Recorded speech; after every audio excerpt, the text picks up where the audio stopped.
Hello friends, आज के इस वीडियो लेक्चर में आपका स्वागत है। आज हम बात करने वाले क्लास 12 फिजिक्स चैप्टर नंबर 1 आवेश तथा कूलाम का नियम। ये हमारा आवेश तथा कूलाम के नियम का सेकंड वीडियो है, इसलिए पिछली वीडियो हमने आवेश के बारे में पढ़ चुके हैं। तो आज के इस वीडियो लेक्चर में पढ़ने वाले हैं कूलाम का नियम। कूलाम का नियम सबसे पहले हमें पता होना चाहिए कि हमें कूलाम के नियम की आवश्यकता ही क्यों पड़ी। जैसे जैसे हमने आवेश के बारे में डिस्कवर किया, यानी कि हमारे वैज्ञानिकों ने आवेश के बारे में डिस्कवर किया, तो हमने पाया कि दो आवेश या तो एक दूसरे को दूर धकेलते हैं, प्रतिकर्षित करते हैं, या एक दूसरे को पास खींचते हैं, आकर्षण करते हैं। बट जो आकर्षण एवं प्रतिकर्षण बल का मान था वो हमें नहीं पता था। हमें पता तो चल रहा था कि ये आकर्षण करने वाले हैं या फिर प्रतिकर्षण करने वाले हैं, लेकिन उसका जो न्यूमेरिकल वैल्यू थी वो कूलाम के नियम ने ही दी थी। तो कूलाम ने सबसे पहले पाया था कि जब भी दो आवेश यानी कि Q1 आवेश है और Q2 आवेश है, देखो जब भी कोई लॉ आता है तो वो एक प्रैक्टिकली फॉर्म से आता है, यानी कि ऐसा नहीं कि उसको किसी डेरिवेशन के माध्यम से निकाल के लाएं। तो सबसे पहले इन्होंने देखा कि दो आवेश, हम प्रैक्टिकली फॉर्म में देखेंगे कि कूलाम ने कैसे इस नियम को वेरीफाई किया होगा, यानी कि वैलिड किया होगा।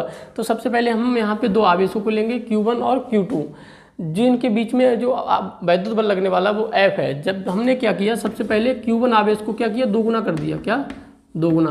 बट जो Q2 आवेश था हमने वही सेम रहने दिया। तो जहाँ पे आवेश दोनों आवेशों के बीच फोर्स निकल के आ रही थी वो कितना हो गया, 2F हो गया था। यानी कि हमने जब फर्स्ट आवेश को क्या किया, दोगुना किया, तो हमारे फोर्स का मान भी दोगुना हो गया। अब हमने क्या किया, सेकंड आवेश को भी दोगुना कर दिया। तो पहले तो फर्स्ट आवेश दोगुना किया था, अब क्या किया हमने, सेकंड आवेश को भी दोगुना कर दिया। हम बट डिस्टेंस क्या रखेंगे, सेम डिस्टेंस रखेंगे। तो जहाँ हमारे पास जो फोर्स का मान आया 4F निकल के आया। यानी कि यहाँ पे पता चलता है, जैसे देखो एक बार और करते हैं, यदि फर्स्ट आवेश को हम 3 टाइम्स कर दें और सेकंड आवेश के लिए हम 4 टाइम्स यानी कि 4 गुना कर दें, तो जो हमारा फोर्स का मान निकल के आता है सेम डिस्टेंस रखने पे, तो यानी कि इन दोनों के क्या हो रहा है, गुणा हो रहा है। 3 चौक 12 फोर्स, यानी कि 12 गुना फोर्स। यहाँ से कितनी फोर्स बढ़ गई, 12 गुना। और यहाँ से आवेश कितना बड़ा, फर्स्ट आवेश आपका 3 गुना बड़ा है, सेकंड आपका आवेश कितना बड़ा, आपका 4 गुना बड़ा है। तो यहाँ पे जो फोर्स का मान कितना बढ़ के आ रहा है, यानी कि 12 गुना फोर्स बढ़ चुका है। तो यहाँ पे इन्होंने पाया कि जैसे जैसे हम दोनों आवेशों के मान बढ़ाते जाते हैं वैसे वैसे हमारा वैद्युत बल का मान बढ़ता जाता है। तो यहाँ सबसे पहले एक निष्कर्ष निकल के आता है कि जो हमारा वैद्युत बल का मान होता है वो आवेशों की मात्रा के समानुपाती होता है। जैसे जैसे हम आवेश की मात्रा को बढ़ाते जाएंगे वैद्युत बल का मान बढ़ता जाएगा, आवेश की मात्रा कम करते जाएंगे वैसे वैसे हमारा जो वैद्युत बल का मान कम होता जाएगा। इसमें तो क्लियर आता है कि यह दोनों आवेशों के गुणनफल के समानुपाती होता है। देखो यहाँ पे हमने क्या किया, 3 टाइम्स किया और ये 4 टाइम्स किया, तो फोर्स कितनी बढ़ गई थी, यहाँ से 3 चौक 12 टाइम्स फोर्स बढ़ चुकी है। यहाँ पे देखो दोगुना किया, तो यहाँ पे फोर्स कितनी बढ़ रही है, 4 गुना। यहाँ पे फर्स्ट को हमने डबल किया था, सेकंड के लिए सेम रहने दीजिए, तो हमारा फोर्स कितना निकल गया, 2 टाइम्स फोर्स बढ़ गई थी। तो लिखते हैं कूलाम का नियम क्या होता है। तो हम इसी प्रैक्टिकली फॉर्म से लिखते हैं कि कूलाम का नियम क्या होता है। स्थिर वैद्युतिकी में, स्थिर वैद्युतिकी का मतलब होता है जब दोनों आवेश हमारे कैसे हो, रुके हुए रेस्ट अवस्था में हो। दो बिंदु आवेशों के बीच लगने वाला वैद्युत बल निम्न बातों पर निर्भर करता है कूलाम के नियमानुसार। जो फर्स्ट क्या होता है, यह दोनों आवेशों के गुणनफल के समानुपाती होता है। तो यहाँ पे हम लिख सकते हैं फर्स्ट में वैद्युत बल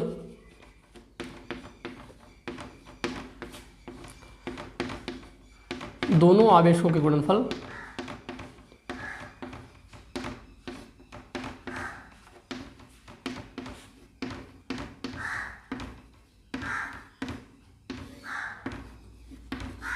के समानुपाती होता है।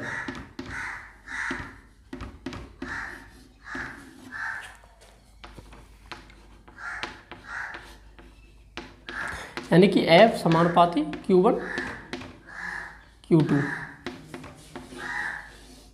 क्या है, F समानुपाती Q1 गुणा Q2, यानी कि दोनों आवेशों के गुणनफल के समानुपाती होता है। सेकंड होता है एक बीच की दूरी पे भी डिपेंड करता है। हाँ, इसको हम थोड़ा रफ करेंगे। अब इसके बीच की दूरी होती है, देखो इस पर भी डिपेंड करता है। जैसे जैसे हम दूरी बढ़ाते जाते हैं, मान लो यहाँ पे Q1 और Q2 आवेशों के बीच की दूरी को हमने किया डबल, यानी कि 2 गुना कर दिया, तो यहाँ पे जो फोर्स का मान निकल के आता है वो 4 गुना कम हो जाता है। यानी कि F यहाँ पे कितना था, F था, और यहाँ पे F/4 हो जाता है। जैसे जैसे हम दूरी को क्या करेंगे, 3 गुना करेंगे, तो जो हमारा फोर्स का मान होएगा कितना कम हो जाएगा, F/9, यानी कि 3 गुना करने पे 9 गुना कम हो रहा था। बट हम इसको जो फोर्स को क्या करेंगे, बीच की दूरी को क्या करेंगे, आधा करेंगे, Q1 Q2, यानी कि जब हमने क्या किया, इसको आधा किया तो हमारा क्या होगा, फोर्स का मान बढ़ जाएगा। यानी कि आधा किया तो 4 टाइम्स यानी 4 गुना फोर्स बढ़ जाएगी। तो यहाँ पे हमने पाया कि जैसे जैसे हम बीच की दूरी के भी व्युत्क्रमापाती होता है वैद्युत बल का मान, दूरी को बढ़ाते हैं वैद्युत बल का मान कम हो जाता है, दूरी को घटाते हैं वैद्युत बल का मान कम हो जाता है, बट स्क्वायर फॉर्म में। यानी कि हम जब 2 गुना करते हैं दूरी को तो 4 गुना फोर्स कम हो जाता है, जब हम दूरी को आधा करते हैं यानी 1/2 यानी हाफ करते हैं तो 4 गुना फोर्स बढ़ जाता है। तो इसमें हम क्या लिख सकते हैं, वैद्युत बल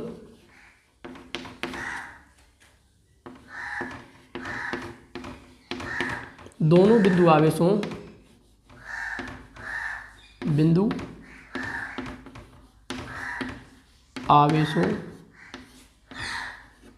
के बीच की दूरी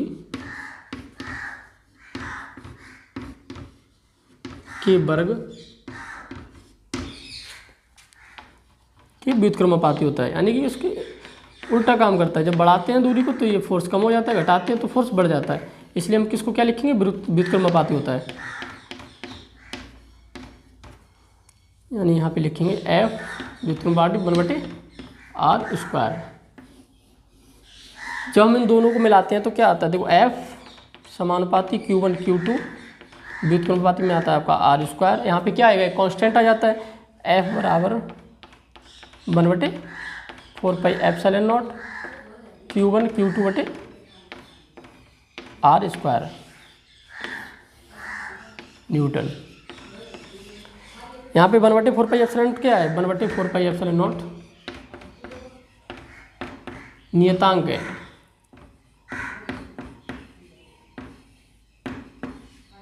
इसका मान भी फिक्स होता है, 1/4πε0 बराबर होता है आपका 9 × 10⁹ इसका मात्रक हो जाता है आपका न्यूटन मीटर स्क्वायर पर कूलम स्क्वायर।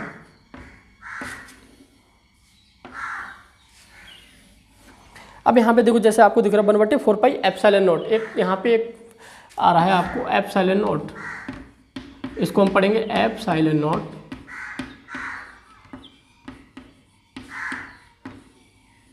और ये क्या है, निर्वात की विद्युतशीलता। क्या आता है, इसको बोलते हैं निर्वात की विद्युतशीलता। निर्वात की विद्युतशीलता और जिसका मान हमारा फिक्स होता है निर्वात के लिए 8.85 × 10⁻12। ये हमारे किसके लिए, तो निर्वात के। जब हम इसको मीडियम चेंज कर देते हैं, यानी कि दो आवेशों को हम किसी मीडियम माध्यम में लेके आते हैं, किसी परावैद्युतांक माध्यम में लेके आते हैं, तो ये एप्सिलॉन निर्वात के लिए नहीं रखते हैं। तो हम यहाँ पर परावैद्युतांक मैटर करता है, माध्यम मैटर करता है। तो आई थिंक आप लोग समझ चुके होंगे कि कूलम का नियम क्या होता है। तो एक बार फिर से हम रिकॉल करते हैं। स्थिर वैद्युतिकी में दो बिंदु आवेशों के बीच लगने वाला बल निम्न बातों पर निर्भर करता है। सबसे पहले क्या होता है, वैद्युत बल दोनों आवेशों के गुणनफल के समानुपाती होता है।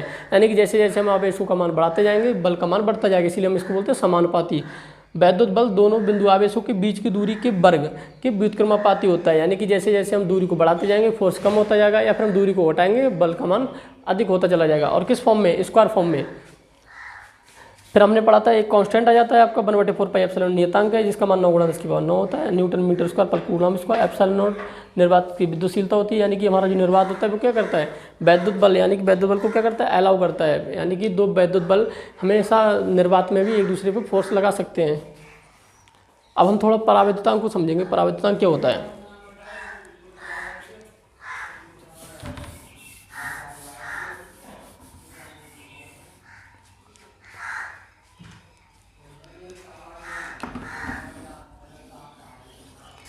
अब थोड़ा हम परावैद्युतांक के बारे में पढ़ेंगे। परावैद्युतांक, अब हम आवेशों को क्या करेंगे, किसी माध्यम में रख देंगे। तो जो हमारा फोर्स का मान होता है मीडियम, किसी माध्यम में रखेंगे तो 1/4πε0 के आ जाता है। यहाँ पे आपका Q1 Q2/r²। और के का मान क्या होता है, के का मान क्या होता है, 1 से ज़्यादा होता है। जब के किसी संख्या में 1 से ज़्यादा से जब हम भाग करते हैं तो हमेशा वैल्यू क्या हो जाती है, कम हो जाती है। तो यहाँ पे फोर्स का मान मीडियम के लिए क्या हो जाता है, कम हो जाता है। और निर्वात के लिए कितना होता है, 1/4πε0 Q1 Q2/r²। जब हम इन दोनों को क्या करते हैं, डिवाइड करते हैं F तो यहाँ पे डिवाइड करेंगे 1/4πε0 के Q1 Q2/r²। यहाँ पे आता है आपका 1/4πε0 Q1 Q2/r²। Q1 से Q1 ये सब कट जाएगा, यहाँ पे बचेगा 1/k, Fm बराबर F बराबर 1/k। तो यानी k का मान कितना आएगा, इनको उल्टा कर देंगे, k को उल्टा करने पर F/Fm। तो परावैद्युतांक की जो परिभाषा निकल के आती है, यानी कि जब हम दो आवेशों को निर्वात में रखते हैं तो उनके मध्य लगने वाला वैद्युत बल, और जब हम उन्हीं आवेशों को किसी माध्यम में रखते हैं तो उनके लगने वाला वैद्युत बल का जो रेशियो होता है, अनुपात होता है, वो क्या कहलाता है, परावैद्युतांक कहलाता है। K4 क्या है, परावैद्युतांक होता है, यानी कि निर्वात में लगने वाला वैद्युत बल और माध्यम में, किसी माध्यम में लगने वाला वैद्युत बल का जो रेशियो होता है वो उस माध्यम का परावैद्युतांक कहलाता है। तो आई थिंक आप लोग समझ चुके होंगे कि जो कूलाम का नियम होता है क्या होता है। अब हम कूलाम के नियम से रिलेटेड कुछ सवालों को करने वाले हैं, आप इसे नोट कर सकते हैं। क्वेश्चन नंबर फर्स्ट जो कूलाम नियम से रिलेटेड है, दो सूक्ष्म गोलों में से प्रत्येक पर 10⁵ इलेक्ट्रॉनों की कमी है, यदि इनके बीच की दूरी 1 मीटर हो तो वैद्युत बल का मान ज्ञात करना है। तो देखो क्या करना होता है, हमें सबसे पहले पता होना चाहिए वैद्युत बल किससे निकालते हैं, कूलाम के नियम से, 1/4πε0 Q1 Q2/r²।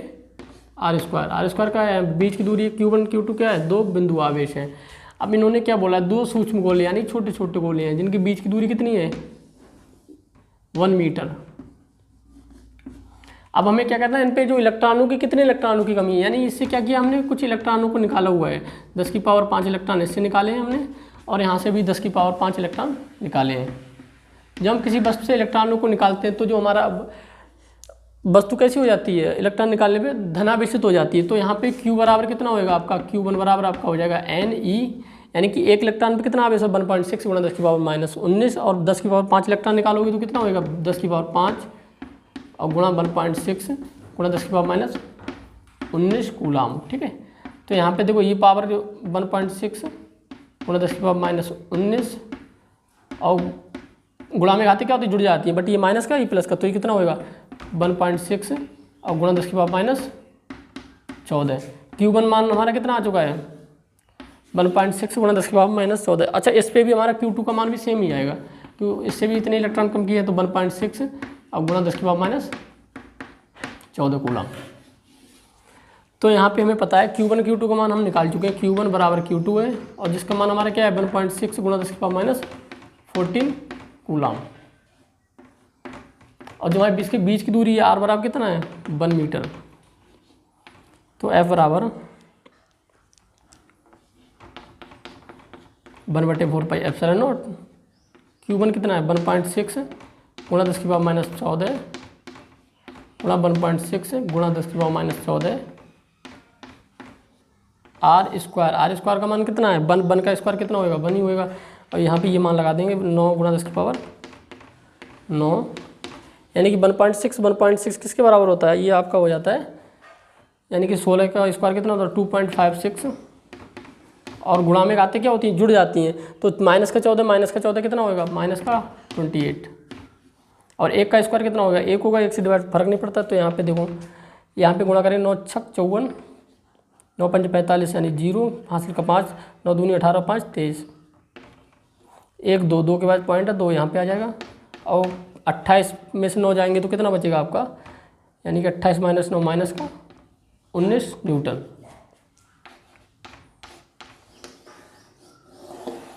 यानी कि 23.04 गुणा 10⁻⁻19 न्यूटन से क्या कर रहे होंगे, ये सेम चार्ज है तो एक दूसरे को दूर धकेल रहे होंगे, यानी प्रतिकर्षण बल आने वाला है।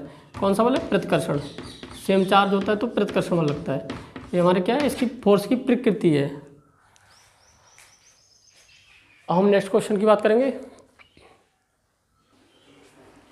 क्वेश्चन नंबर 2, दो धनावेश जो कि परस्पर 0.1 मीटर की दूरी पर हैं एक दूसरे को 18 न्यूटन के बल से प्रतिकर्षित करते हैं। ये दोनों आवेशों का जो योग है वो 9 माइक्रोकूलाम हो तो उनके अलग अलग मान ज्ञात करना है। यानी कि हमें एक सवाल दिया हुआ है जिसमें हमें बताया गया है कि दो आवेश हैं, ये आपका Q1 आवेश है और ये आपका Q2 आवेश है और इनके बीच की जो दूरी है 0.1 मीटर है, 0.1 मीटर। अब यहाँ पे इन्होंने बोला है कि एक दूसरे को क्या कर रहे हैं, प्रतिकर्षित कर रहे हैं, यानी एक दूसरे को दूर धकेल रहे हैं, जिसका मान हमें क्या पता है, सवाल में दिया हुआ है F बराबर 18 न्यूटन। ठीक है, अब इन्होंने बोला है दोनों आवेशों का योग, जो योग होता है इनका Q1 प्लस Q2 बराबर इन्होंने दे रखा है 9 माइक्रो कूलम।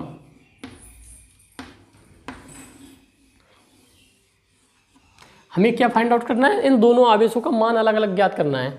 तो सबसे पहले कूलम नियम अप्लाई करेंगे, F बराबर 1/4πε0 Q1 Q2 बटे R स्क्वायर। F का मान कितना है 18 है, ये 9 × 10⁹ Q1 Q2 बटे R स्क्वायर हमारा कितना है 0.1 का स्क्वायर करेंगे हम 0.1 स्क्वायर। तो देखो यहाँ पे हो जाएगा 9 दूनी 18 है, तो 2 बराबर 10⁹ बचेगा गुणा Q1 Q2 बटे 0.1 गुणा 0.1 कितना होगा 0.01 हो जाएगा, यानी कि 10⁻² हो जाएगा यहाँ पे। सही, ये यहाँ पे आएगा तो 2 × 10⁻²। अब जब ये पावर ये अपोजिट यहाँ पे बटे में आएगी एक बार 10⁹ बराबर Q1 Q2, तो 2 × 10⁻², ये ऊपर जाएगा माइनस का हो जाएगा Q1 Q2, तो 2 × 10⁻11 बराबर Q1 Q2। एक बार हम इसको एक पावर और बढ़ा लेंगे, 20 करेंगे, 20 × 10⁻12 कर लेंगे। हमने क्या कि एक 0 बढ़ा दी और एक पावर बढ़ा दी माइनस में, सेम फर्क पड़ता, कोई फर्क नहीं पड़ता। अब देखो दोनों आवेशों का जो योग कितना है 9 माइक्रो कूलम, यानी कि Q1 + Q2 बराबर कितना है आपका 9 × 10⁻6 कूलम, इतना लिखेंगे। और इन दोनों का जब हम जोड़ते हैं तो कितना आ रहा है सॉरी गुणनफल कितना है Q1 × Q2 कितना है 20 × 10⁻12। तो यहाँ पे देखो Q1 का मान हम निकालेंगे, यहाँ पे रख सकते हैं, तो Q1 बराबर हो जाएगा आपका 20 × 10⁻12 बटे Q2, यानी हम क्या किया Q1 के Q2 के बटे में लेके गए और Q1 का मान आ गया यहाँ पे। तो एक तरीका तो ये होता है इसका निकालने का। एक तरीका आपका क्या हो सकता है, देखो हमने क्या पाया है, दो आवेश हैं Q1 Q2, इनका जो गुणनफल आ रहा है 20 × 10⁻12 और जो जोड़ने पे आ रहा है कितना आ रहा है 9 × 10⁻6। तो देखो हमें यहाँ पे ऐसी संख्या फाइंड आउट करते हैं, तो 4 हो सकता है, ये 5 हो सकता है। जब इन दोनों को जोड़ोगे 4 और 5 9, यहाँ पे माइक्रो कूलम हो गया, यहाँ पे माइक्रो कूलम हो गया, ठीक है। तो ये 9 माइक्रो कूलम बन जाएगा। जब हम इसको गुणा करेंगे 4 माइक्रो कूलम और गुणा 5 माइक्रो कूलम, तो ये हो जाएगा 4 × 5 = 20 और माइक्रो यानी गुणा में खाते क्या हो जाती है जुड़ जाती है, तो 10 × 10⁻12 हो जाएगा आपका। तो इस सवाल के लिए हम ऐसे एक थोड़ी सी ट्रिक की सहायता से यूज करेंगे, ठीक है। यानी कि दो संख्याओं का गुणनफल कितना है हमारा 20 है और योग कितना है 9 है, तो वो संख्या क्या हो सकती है 5 × 4, यानी 5 × 4 जोड़ोगे तो 9 हो जाएगा, 5 × 4 = 20, यानी कि गुणनफल में कितना आएगा 20 आ जाएगा। तो हमारा जो आंसर आ गया आपका कितना आएगा, एक का मान हो जाएगा आपका 4 माइक्रो कूलम और दूसरे वाले का हो जाएगा आपका 5 माइक्रो कूलम। आई थिंक आप लोग समझ चुके होंगे कि हमने क्या सिर्फ कूलम का नियम ही लगाना है। कूलम के नियम के बाद जो हाई स्कूल की मैथ होती है उसका थोड़ा सा यूज किया है और हम 4 माइक्रो कूलम 5 माइक्रो कूलम अपने आवेशों का मान ज्ञात कर चुके हैं। क्वेश्चन नंबर 3, दो विद्युतरोधी छोटे गोले परस्पर रगड़े जाते हैं तथा 1 सेंटीमीटर की दूरी पर रख दिए जाते हैं। यानी कि क्या किया, दो गोलों को इन्होंने परस्पर रगड़ा और कितनी दूरी पर रखा 1 सेंटीमीटर की दूरी पर। यदि एक दूसरे को 0.1 न्यूटन बल से क्या कर रहे हैं अट्रैक्ट कर रहे हैं, तो रगड़ने के दौरान एक गोले से दूसरे गोले पर कितने इलेक्ट्रॉन स्थानांतरित हुए होंगे। जैसे हमारे पास क्या थे, 2 गोले थे, अभी क्या कि इनको रगड़ा गया, आपस में रगड़ा, तो ठीक है। अब ये रगड़ने के पश्चात इनको दोनों गोले को, यानी कि इस पे मान लो Q1 आवेश आ गया, इस पे Q2 आवेश आ गया, इनको 1 सेंटीमीटर की दूरी पे रख दिया गया और यहाँ पे जो फोर्स देखा गया, फोर्स यहाँ पे जो निकल के आ रही थी वो 0.1 न्यूटन फोर्स प्राप्त हो रही थी, F बराबर 0.1 न्यूटन। और जो दूरी हमारी कितनी थी 1 सेंटीमीटर की दूरी पे रखने पर। अब यहाँ पे इन्होंने बोला है कि एक गोले से दूसरे गोले पे कितने आवेश इलेक्ट्रॉनों का स्थानांतरण हुआ। जैसे हमने मानो सपोज गोला ये A है और ये B है आपका, तो गोला A मतलब गोला A से गोला B पर इलेक्ट्रॉन क्या हुआ निकल के चले गए, तो गोला A से इलेक्ट्रॉन निकले तो इस पर प्लस चार्ज आ गया, इस पर कैसा आएगा माइनस चार्ज आएगा। तो यानी कि जिससे इलेक्ट्रॉन निकले हैं तो यानी दोनों पे कैसा आवेश आएगा, समान आवेश आएगा, बट जो नेचर है उसका विपरीत होगा, एक पे प्लस आने वाला है एक पे माइनस आने वाला है। आवेश की मात्रा कैसी होगी, दोनों गोलों पे समान होगी, Q1 बराबर कैसी होगी Q2 और इसको हम मानेंगे Q। अब हम क्या करेंगे, यहाँ पे कूलाम्स लॉ अप्लाई करेंगे, तो F बराबर 1/4πε0 Q1 Q2 बटे R स्क्वायर। तो यानी F का मान कितना है 0.1, 9 × 10⁹ Q1 का मान कितना है आपका Q, Q2 का मान कितना है Q, R स्क्वायर का मान कितना है 1 सेंटीमीटर। तो हम यहाँ पे क्या रखेंगे 1 सेंटीमीटर, 10⁻² मीटर, तो 10⁻² का होल स्क्वायर, तो 0.1 बराबर 9 × 10⁻19। यहाँ पे हो गया आपका Q का स्क्वायर हो गया, ये हो जाएगा 10⁻⁴। यहाँ पे गुणा करेंगे तो 0.1 × 10⁻⁴, ये आपका आएगा बटे में आ जाएगा 9 × 10⁹ बराबर Q स्क्वायर। इसको ऊपर लेके जाएंगे तो 0.1 × 10⁻⁴ माइनस का 9 बटे 0.1, सॉरी 0.1 के बाद इतना आएगा Q स्क्वायर। तो यहाँ पे जो हो जाता है आपका, देखो ये पॉइंट हटाएंगे तो एक माइनस की पावर एक और बढ़ जाएगी, तो 1/9, तो ये हो जाएगी 14 × 15, सॉरी 13 माइनस का 14 हो जाएगा आपका 13, और एक ये पॉइंट वाला चला जाएगा आपका, तो कितना आएगा Q स्क्वायर बराबर कितना आएगा 1/9 × 10⁻⁻14 Q स्क्वायर। तो देखो Q बराबर है, हमें एक फार्मूला पता होता है, इधर लिखेंगे इसको, Q बराबर होता है आपका Ne, Q बराबर Ne, N क्या नंबर ऑफ इलेक्ट्रॉन जो हमें निकालने हैं, तो Q का मान हमारा कितना है 1/9 और गुणा 10⁻⁴ N। अब देखो Q स्क्वायर का मान है, तो यहाँ पे क्या होएगा स्क्वायर है ना, तो यहाँ पे स्क्वायर हो जाएगा Q Ne का स्क्वायर हो जाएगा, यहाँ पे रखेंगे Ne स्क्वायर, Q स्क्वायर है ना, तो 1/9 गुणा 10⁻⁴ N। इसका भी होल स्क्वायर कर सकते हैं, देखो क्या करेंगे, इसका होल स्क्वायर लिखेंगे 1/3 और गुणा 10⁻⁷ का होल स्क्वायर बराबर Ne होल स्क्वायर, ये कट जाएगा आपका, तो 1/3 गुणा 10⁻⁷, तो N गुणा E का मान कितना है 1.6 गुणा 10⁻�19, ठीक है। तो N बराबर आपका हो जाएगा 1/3 गुणा 10⁻⁷, 1.6 गुणा 10⁻⁷, सॉरी 19। जब इसको सॉल्व करेंगे 1/3,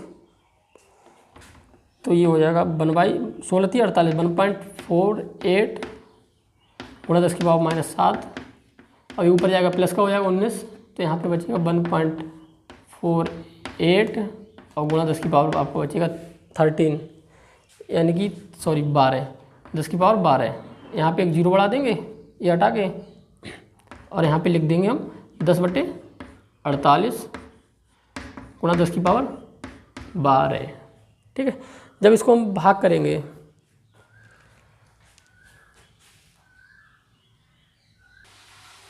हम क्या करेंगे, एक मतलब घात को क्या करेंगे कम कर देंगे और यहाँ पे लिख देंगे 100/48, और यहाँ पे घात कितनी है 10⁻11। जब आप इसको भाग दोगे तो 48 दूनी 96, तो 2.1 गुणा 10⁻11 इलेक्ट्रॉनों की क्या होगी, एक इतने इलेक्ट्रॉन स्थानांतरित हुए होंगे, कितने 2.1 गुणा 10⁻11। जब इसको आप कैलकुलेट करोगे तो इतना ही आने वाला, कुछ पॉइंट के बाद वैल्यू और आ जाएगी।